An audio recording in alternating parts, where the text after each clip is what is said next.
கண்ணர் மறவர் ஆக முடியறவங்கெல்லாம் வந்து முக்கலத்தோடு பேர். வெள்ளக்காரனை பெருசா எதிர்த்தது இந்த ஜாதி தான். ஹைதர் அலி, திப்பு சுல்தான் எல்லாம் தென்னாட்டை சேர்ந்த, வீரபாண்டிய கட்டபொம்மன் எல்லாம் தென்னாட்டை சேர்ந்த. வடநாட்டில் ஒருத்தர் ஜான்சி ராணி ஒருத்தையை தவிர வேற யாருமே போராடி எந்த குஜராத்தியாவது வெளிநாட்டுக்கு போய் வேலை பார்த்துருக்காங்க. தமிழன் தஞ்சாவூர்ல இருந்து போறான், கடலூர்ல இருந்து போறான். காந்தி பாரிஸ்டர் பட்டம் வாங்கிட்டு லண்டன்ல இருந்து வர்றாரு. பம்பாய் துறைமுகத்தில் வச்சு அவருக்கு மொட்டை அடிச்சு அவரை வந்து சுத்தமா குளிப்பாட்டி தீட்டு கழிச்சு அப்புறம் தான் கூப்பிட்டு வருவாங்க.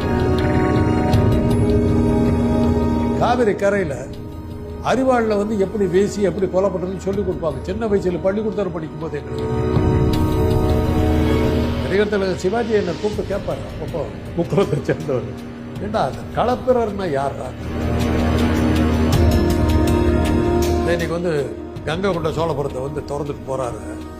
சிரிப்பு தான் வந்து அதோட ஹிஸ்டரி அவருக்கு சொல்லல. அவர் சார், பொதுவாக இந்த கள்ளர் பரம்பரை அப்படிங்கிறவங்க யாரு, அந்த மக்களை பத்தி கொஞ்சம் கிளியரா சொல்லுங்க சார். கள்ளர்கள்ங்கிறதெல்லாம் என்னன்னு பார்த்தீங்கன்னா, கள்ளர் மறவர் ஆக முடியறவங்கெல்லாம் வந்து முக்கலத்தோடு பேர். வெள்ளக்காரனை பெருசாக எதிர்த்தது இந்த ஜாதி தான்.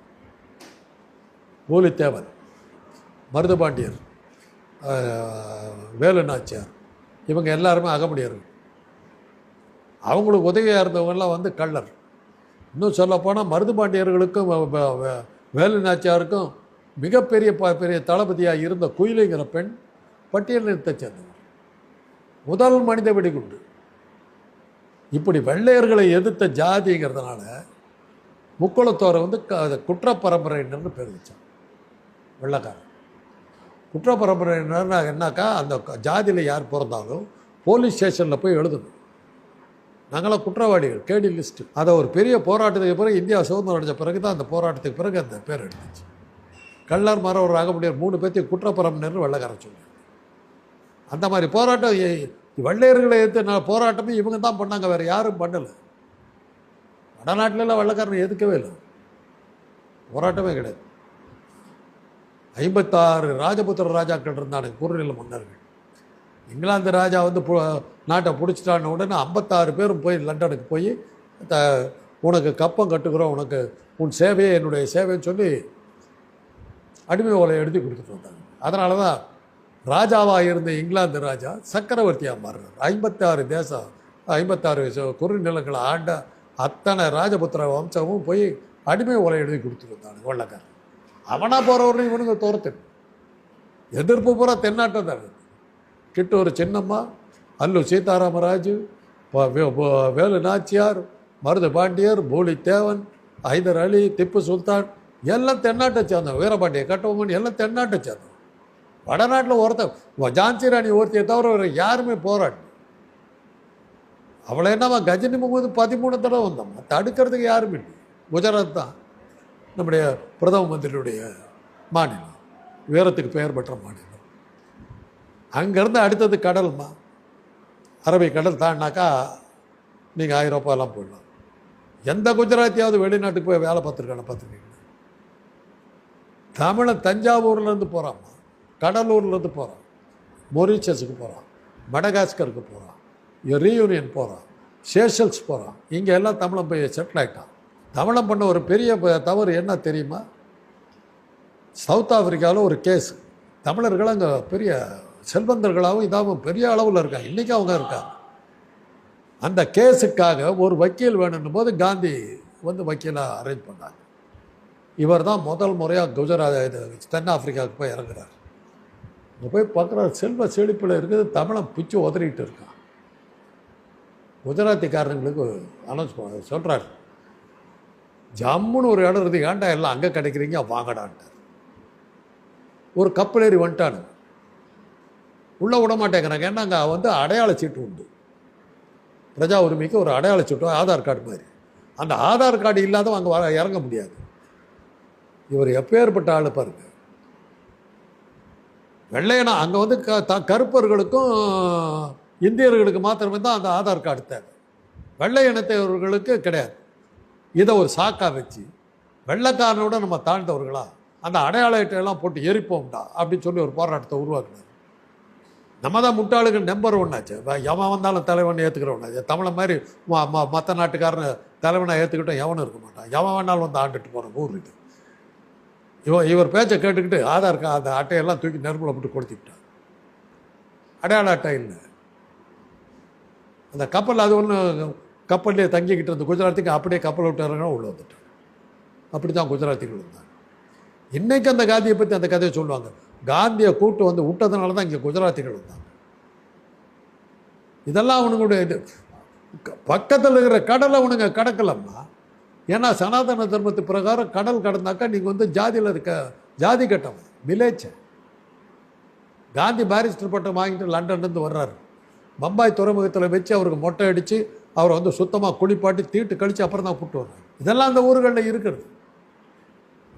நீங்கள் கேட்டிங்களா, இந்த கள்ளனுங்கிறது வந்து வெள்ளையர்களை எதிர்த்தவங்களெல்லாம் அவன் வந்து குற்றப்பரம்பரைன்னு வச்சான். அவன் போனதுக்கு பிறகு தான், அந்த போராட்டத்துக்கு பிறகு தான், இந்தியா குடியரசு ஆனதுக்கு பிறகு தான் அந்த பேரில் இருந்த அந்த குற்றப்பரம்பரைங்கிற பேர் எடுத்தான். இந்த குற்றப்பரம்பரை சட்டம் அப்படிங்கிறது இந்தியா முழுக்க கொண்டு வரப்பட்டாலும் அதிகமாக இதில் பாதிக்கப்பட்டது இந்தியா முழுக்க கொண்டு வரப்படலை, இவங்களுக்கு மாத்திரம் தான் கொடுத்தாங்க. ஓ, இப்போ கள்ளர் முக்குளத்தோருக்கு எகேன்ஸ்டாக தான் கொடுத்தாங்க, வேறு யாருக்கு எகேன்ஸ்டாகும். மறவரும் கள்ளரும். அகமுடையர் கொஞ்சம் அட்ஜஸ்ட் பண்ணி தப்பிச்சிட்டான். இதில் என்னன்னா, கள்ளர் மறவர் அகமுடையரில் கள்ளரும் மறவரும் தன்னை மாற்றிக்கவே இல்லை. அகமுடையர் தான் அந்த முன்னேற்றம் ஏற்பட படிக்கிறதுக்கு போனது எல்லாத்துலேயும் அவங்க பெருசாக வந்துட்டாங்க. இந்த மூணு குலத்தில் வந்து அகமுடையர் வந்து முன்னேற்ற குலமாக மாறிட்டாங்க. அவங்க தப்பிச்சிட்டாங்க. கள்ளரும் மறவரும் அப்படியே இருந்தாங்க. அதில் மறவர் ரொம்ப மோசம், கள்ளர் கூட ஓரளவுக்கு பெருசாக வந்துட்டாங்க. இன்றைக்கி அந்த பிரச்சனையே இல்லை. முக்குளத்தவர் எங்கேயோ போயிட்டார். இன்றைக்கி அதெல்லாம் அதை இதெல்லாம் சிஸ்டம்லாம் எடுத்துட்டாங்க. ஒரு உண்மையை சொல்கிறேன், நான் அந்த இனத்தை சேர்ந்தவன். கள்ளர். நான் அகமுடையார். அந்த இனத்தை சேர்ந்தவன். நான்லாம் பிறக்கும்போது குற்றப்பரம்பரையில் தான் பிறந்தேன். போலீஸ் ஸ்டேஷனில் எங்கள் அப்பா என் பேர்லாம் எழுதி தான் வந்தார். அந்த போலீஸ் ஸ்டேஷன்லேயே படுத்து தூங்கணும் அந்த நைட் டைம். எங்களையெல்லாம் மாற்றினாங்க அந்த காலத்தில்.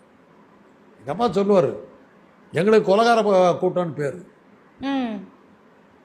எங்கள் அப்பா பிரிட்டிஷ் இராணுவத்தில் பணியாற்றினார். முதல் உலகத்தில் பங்கெடுத்துக்கிட்டார்.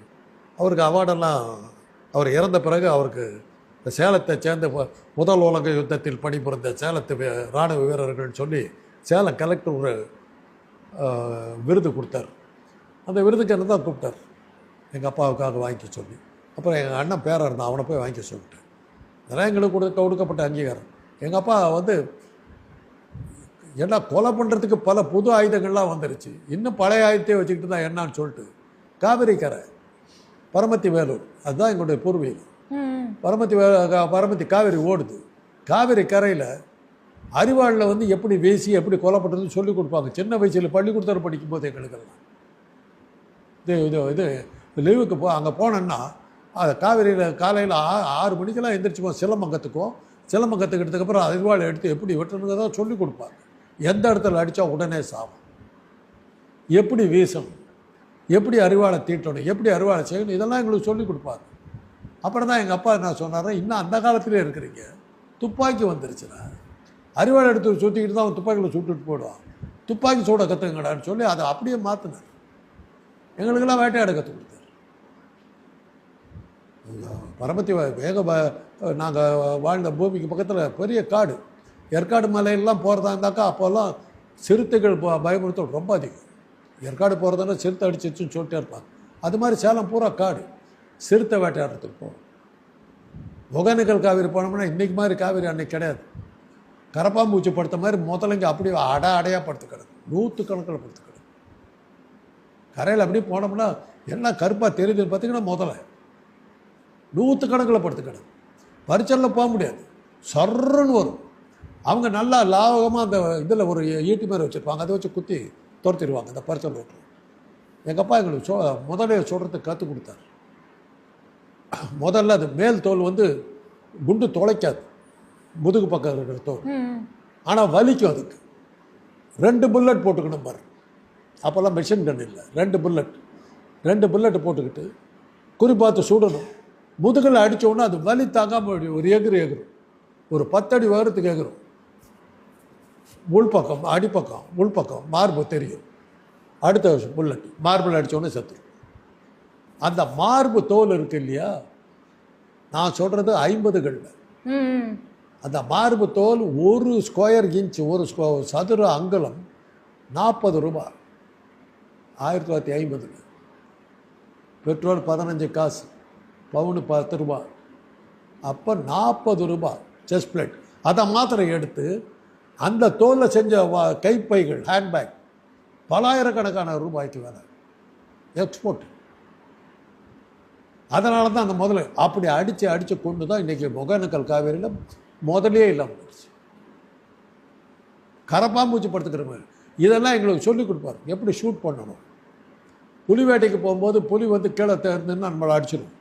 அதனால் மரத்து மேலே ஏறிட்டு தான் இது பண்ணுவாங்க. இந்த புலி அடிக்கடி வர்ற ரூட் தெரியும். ரூட்டு தெரிஞ்சுன்னா அந்த மேனீட்டரை மாத்திரம் தான் அடிக்கும். மேனீட்டர் தான் மனிதனை கொள்ளுது. புலி மனிதர் ரத்தத்தை சுவைச்சிருச்சுன்னு வச்சுங்க, தினசரி ஊருக்குள்ளார பூத்துரும். பூந்து குழந்தைகளை மனிதர்கள்லாம் கடிச்சு கொள்ளும். அதை உடனே கொல்லுன்னு சொல்லி கவர்மெண்ட்டில் உத்தரவு வரும். எங்கள் அப்பா வந்து ஷிக்காரின்னு பேர் அவங்களுக்கு, மாவட்ட ஷிக்காரி. 3 பேர், முன்சாமி நாயுடுன்னு ஒருத்தர், எங்கள் அப்பா ஒருத்தர், இன்னொருத்தர், 3 பேர். இந்த மாதிரி மேனீட்டர், ரோக் எலிஃபண்ட், யானை, தனி யானை வந்ததுன்னா அது ஆபத்து, மதம் பிடிக்கும். அந்த யானையை கொண்டுட்டு வருவாங்க. எங்கள் அப்பாவுக்கு உத்தரவு கொடுப்பாங்க. அந்த ஒகேனக்கல் காவிரியில் ஒசூர் பக்கத்தில் இந்த மாதிரி ஒரு புலி தகராறு பண்ணும். நாங்கள் போவாங்க, போய் மரத்து மேலே அந்த இதெல்லாம் பறன்லாம் கட்டி அங்கே உக்காந்துட்ருப்போம். அது நல்லா மழை பெஞ்சதுன்னா மிருகத்தை வேட்டையாட முடியாது. வெய்ய காலத்தில் தான் மிருகங்கள் வெளியே வரும், தண்ணிக்காக வரும். இல்லாட்டி அதுக்கு வரவே வராது. அதனால் கோடை காலத்தில் தான் வேட்டைக்கு போகும். அப்போ அது வரும்போது கரெக்டாக பார்த்து அதை அடிக்கணும். புலி வேட்டைக்கு எல்ஜிங்கிற புல்லெட்டு போகணும். யானை வேட்டைக்கு வந்து லெட்டு ஃபீல்டு புல்லெட்டு யூஸ் பண்ணணும். யானைக்கு வந்து நெத்தியில் அடிக்கணும். இதெல்லாம் எங்களுக்கு சொல்லி கொடுத்தாங்க. இன்றைக்கி ஆண்டாக்கா அறிவாளி எடுத்துகிட்டு சுற்றுற, சிலம்பம் கற்றுக்கிட்டு இருக்கிற, அவன் சுற்றிக்கிட்டு நேரத்தில் விட்டுட்டு சுட்டு போவியான்னு. ஒரு படம் ரேடர்ஸ் ஆஃப் த லாஸ்ட் ஆர்க்குங்கிற படத்தில் அதை காட்டுவாங்க. அந்த சீனு எகிப்துக்காரனுக்கு வந்து இந்த வெள்ளைக்காரனுங்களை தடுக்கிறதுக்காக வந்து அப்படியே அவனுக்கு தப்பிச்சு போகிற வண்டியை நிறுத்திடுவானுங்க. நிறுத்திட்ட உடனே ஒருத்தன் வருவான், அப்படியே இவ்வளோ நேரத்துக்கு ஒரு கத்தி எடுப்பான். விதமாக அவன் சுற்றிக்கிட்டு இருப்பான். இவன் வண்டியை விட்டு இறங்குவான், துப்பாக்கி எடுப்பான், டொப்புன்னு ஷூட் பண்ணுவான். அவன் செத்து விடுவான், இவன் பாட்டு போயிடுவான். ஆயுதங்கள் மாறி போச்சு, அதுக்கு தகுந்த மாதிரி மாறிக்கிங்கண்ணா. இப்போ தான் வந்து கொஞ்சம் கொஞ்சமாக வந்து மரவரெலாம் கொஞ்சம் பெருசாக வர ஆரம்பிச்சிட்டாங்க. திருநாவுக்கரசு இருக்கார் இல்லையா, அமைச்சராக இருந்த திருநாவுக்கரசு, அவர் மரவர் இனத்தை சேர்ந்தவர். அவங்கெல்லாம் இன்றைக்கி கொண்டு அவங்கள பெருசாக்கிக்கிட்டு வர்றாங்க. சார், இப்போ இந்த கள்ளர்கள்லேயே வந்து 5000 பேருக்கு மேலே வந்து கொல்லப்பட்டிருக்காங்க, இந்த மாதிரிலாம் சொல்லப்படுறாங்க இல்லையா? அவங்க எந்த மாதிரியான கொடுமைகளை அனுபவிச்சிருக்காங்க? அப்போ வெள்ளைக்காரர்கள் அவங்க ஏற்றுக்கலம்மா. அதுக்கப்புறம் அங்கே தென்னாட்டில் நடந்த எல்லா கலவரங்கள்லையும் பார்த்திங்கன்னா இந்த ஜாதியராக தான் இருந்தாங்க. இவங்க தானே ஆண்ட பரம்பரை. அதுதானே பிரச்சனை. சேர சோழ பாண்டியர்கள் எல்லாருமே இந்த இனத்தை சேர்ந்தவங்கிறது தானே ஒரு இது இருக்குது, ஆண்ட பரம்பரை. இப்படி நடிகர் தலைவர் சிவாஜி என்னை கூப்பிட்டு கேட்பார் அப்பப்போ. ஏன்னா அவர் வந்து முக்குளத்தை சேர்ந்தவர். ஏன்னா அந்த களப்பிரர்னா யார்றான்னார் ஒருத்தர். என்னுடைய நண்பர் ராதாகிருஷ்ணங்கிறவர் தான் அவருடைய குடும்ப டாக்டர். அவருக்கு எல்லாமே அவர் தான். இன்னும் இருக்கார், 85 வயசு ஆகுது, இன்னும் இருக்கார். அவர் ஒரு தடவை எனக்கு ஃபோன் பண்ணிட்டே, பெரியவர் வந்து இந்த களப்பிரரை பற்றி கேட்கணுங்கிறாரு, கொஞ்சம் வந்து ஏதாவது சொல்லித்தோட, எனக்கு ஒரு அளவும் தெரிய மாட்டேங்குது. ஏன்னா அவருடைய மனைவி வந்து இலக்கியவாதி, ராஜலட்சுமின்னு இலக்கியவாதி. அவங்கள கேளனா, அவளுக்கும் தெரியலடா, நீ கொஞ்சம் வா. அப்புறம் அவர் என்ன சொன்னார்னா, டே களப்பிரருங்கிறது வந்து நாம தாண்டா, நம்மளை தான் களப்பிரர்னு சொல்லி பேரை சொல்லி சங்க இலக்கியங்களை உருவாக்குறது பூரா நம்ம தான். இதுக்கான ஆதாரங்களை தேடுறாங்க. இன்றைக்கு ஒன்றும் தேடிட்டு பூரா மறைக்கப்பட்ட வரலாறு. கிபி 1ஆம் நூற்றாண்டு 2ஆம் நூற்றாண்டினுடைய வரலாறு பூரா மறைச்சிட்டாங்க. அப்போ தான் சனாதனம் உள்ள வருது. இவங்களுடைய வரலாறு பூராத்தையும் மறைச்சாங்க. சங்க இலக்கியங்கள்லாம் நெருப்பு வச்சு கொளுத்து விட்டாங்க, தண்ணியில் போட்டு அழிச்சிட்டாங்க. அதனால தான் களப்பிரர்கள் யாரோங்கிற மாதிரி கணக்கு போட்டாங்க. களப்பிரர் காலத்தில் தான் தொல்காப்பியம் இருக்குது, சங்க இலக்கியங்கள் வந்து திருக்குறள் அப்போ தான் எழுதுகிறான். தமிழுடைய மகோன்னதமான காலம். அதை அப்படியே வரலாற்றை மறைச்சிட்டான். இன்றைக்கி வந்து கங்கை கொண்ட சோழபுரத்தை வந்து திறந்துட்டு போகிறாரு, சிரிப்பு தான் வந்து. அதோடைய ஹிஸ்ட்ரி அவருக்கு சொல்லல. அவர் கங்கை கொண்ட சோழபுரம்னா என்ன? கங்கை ஆண்ட ராஜபுத்திர அந்த அந்த வந்தேரி பசங்க அவனுங்களை உதைச்சி அவனுக்கு முதுகில் கங்கை தண்ணி குடத்தில் ஏற்றி அவனுக்கு ஒரு 100 பேர்த்த கூட்டிகிட்டு வந்து சோழ கங்கைன்னு ஒரு குடத்தை வெட்டி அதில் கொட்ட வச்சான். ஜாக்கிரதையாக இருந்துக்க. கங்கையை வெற்றி கொண்ட சோழபுரம். அதுவே உங்கள் மகானுபாவ விஸ்வகுருன்னு கனிமொழி நல்ல பேர் சொன்னாங்க. விஸ்வகுருக்கு தெரியுது. கங்கை தண்ணியை கொண்டு அங்கே கொட்டி புனிதமாக்கிட்டான்னு அந்த ஆள் பேசிட்டு போகிறான். எழுதி கொடுத்துருக்காரு. சொல் புத்தியாக இருக்கணும், சுய புத்தியாக இருக்கணும், ரெண்டு இல்லாத ஆள்கிட்ட இருந்தது சொல்லு. அன்னைக்கு பார்க்கும்போது ஒரே சிரிப்பு எனக்கு. உள்ள உதப்போன்னு சொல்கிறதுக்கு அடையாளமாக எழுப்பப்பட்ட கோயிலில் வந்து இந்த ஆள் வந்து பேசுகிறாரு. உதைச்ச ஊர், வடநாட்டுக்காரன் உதைச்ச ஊர். 2 மன்னர்கள் தான் வரலாற்றில் அந்த மாதிரி இடம் பெறாங்க. 3 பேர். சேரன் செங்குட்டுவன் கனக விஜயரை தோக்கடித்து அவங்க முதுகில் கல்லை வச்சு கொண்டு கண்ணகி கோயில் கட்டுறான். அதுக்கு அடுத்தது ராஜேந்திர சோழன் கரிகார் பெருவளத்தானும் போயிருக்கிறான். அவன் யாரை ஜெயிச்சாங்கிறதுக்கான இது இல்லான இமயமலையை ஜெயிச்சு அவன் வந்து அங்கே வந்து புலிக்கொடியை பயிச்சுட்டு வர்றான். அவனும் போனான். அதுக்கான வரலாறு நம்மக்கிட்ட சரியா இல்லை. கரிகார் பெருவளத்தானுடைய வரலாறு. ஆனால் சேரன் செங்குட்டுவனுக்கு சிலப்பதிகாரத்தில் க்ளீனாக இருக்குது. எப்படி எந்த ரூட்டில் போனாங்கிறதெல்லாம் ரூட்டே கொடுக்குறாங்க இமயமலைக்கு அவன் போனது. அதே போல் ராஜேந்திர சோழன் கங்கையை ஜெயிச்சு அந்த தண்ணியை கொண்டு வந்து கோயிலை கட்டி பேரை வச்சுருக்கான். இன்றைக்கு ஒன்று பேர் மாற்றப்படல, கங்கை கொண்ட சோழபுரங்கிற பேரில் தான் இருக்கு. அதுக்கப்புறம் குலோத்துங்க அவனுடைய பாட்டனுடைய ஊர் கலிங்கம். அந்த கலிங்கத்தை போய் ஜெயிச்சுட்டு வர்றான். தன்னோட தாத்தாவுக்கு தாத்தாவோட ஊர், அதை ஜெயிக்கிறான். 1000 யானைகளை கொண்டுதான் பரணி பாட முடியும். 1000 யானைகளை கொண்டு கலிங்கத்தை ஜெயிக்கிறான் குலோத்துங்க. இதெல்லாம் வரலாற்றில் இருக்கிறது. இது தெரியாமல் இந்த நாள் வந்து அந்த விழாவை கொண்டாடிட்டு போகிறார்.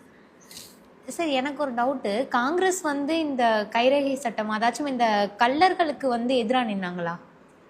ஆங்கிலேயர்கள் கொண்டதுமா காங்கிரஸ்காரர்கள். அதுக்கப்புறம் காங்கிரஸ்காரர் யாருமா இருந்தாங்க ஆரம்பத்தில்? எல்லாம் 3% தானே இருந்தாங்க. யார் காங்கிரஸில் இருந்தால்? டிவிஎஸ், சிம்சனு, ஈசனு, சேஷசாயி. தமிழ்நாட்டில் இருந்த பெருமுதலைகள் பூரா காங்கிரஸ் தான் இருந்தாங்க. காமராஜர் மந்திரி சபையில் யார் இருந்தா? நல்ல சேனாபதி சக்கர மன்றாடியார், ஜோதி வெங்கடாஜலம். என்ன சாதாரண ஆட்களா? உள்ளே போக முடியுமா வீட்டுக்குள்ளாருங்களா? சக்கர மன்றாடியே காங்கேயம் ஜமீன்தார் இருந்தா.